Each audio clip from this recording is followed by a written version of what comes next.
man ak jaar lakk naa bàyyi na nga lakk ñun ñooy lakk.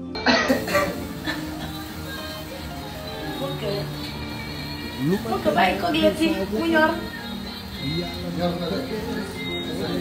barki alquranul karim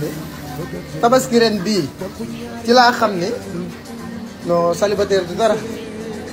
mun ko nii nga def nii daal ngay lakkee balan wata jàmm balaa peeg laa nga ni laa ilaha illallah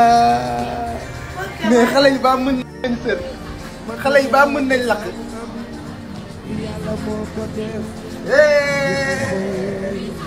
célibataire du dara baa ñu leen lakkal kon leen di leen ko jox baa yéen a ngi dañ ma gën a neex ci yàpp bi yàpp gi nooy na am na góor koo jàngee bari man de bi ma taw bëri na tabaski de.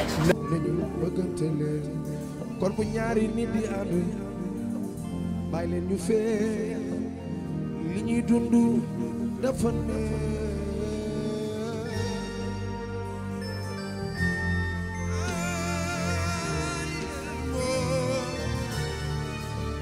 yow démarré petit six et ngari démarré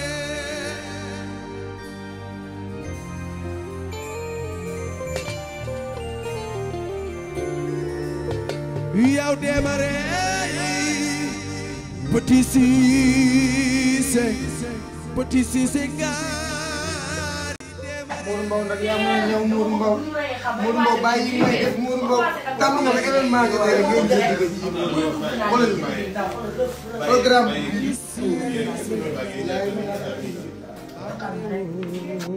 yi nga tax ci biir nii ñii ko ko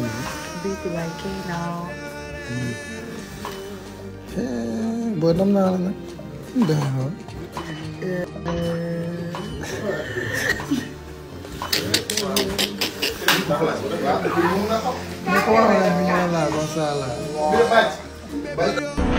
La ilaha illallah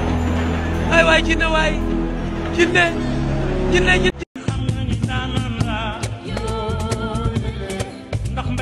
góor kattan di garab buy faj impuissance sexuelle faiblesse sexuelle góor buy gaaw a daanu wala awra bu dellu da koy faj ba mu wér 100% naturel c'est à base de miel ak la muy àndal la amul benn effet secondaire waaye yemul foofu di nga siti wala nga hémorroïde wala nga am bépp feebar boo xamante ni day tax nga am faiblesse sexuelle moo si gaaw góor kattan bii bokkut ak yeneen garab yi de dañ koo saytu dugal ko si ay laboratoire xool ko ba mu wér saytu ko soo ko génnee am date d'expiration góor kattan bii daal képp ku ko bëgg rek na nga woote si 77 929 21 07 77 929 21 07 lu si gën a neex mooy fépp foo nekk rek boo wootee daal di si jot moo xam Sénégal la moo xam bitim réew la ak góor kattan daal bii mooy bu baax bi waaye bu wóor bi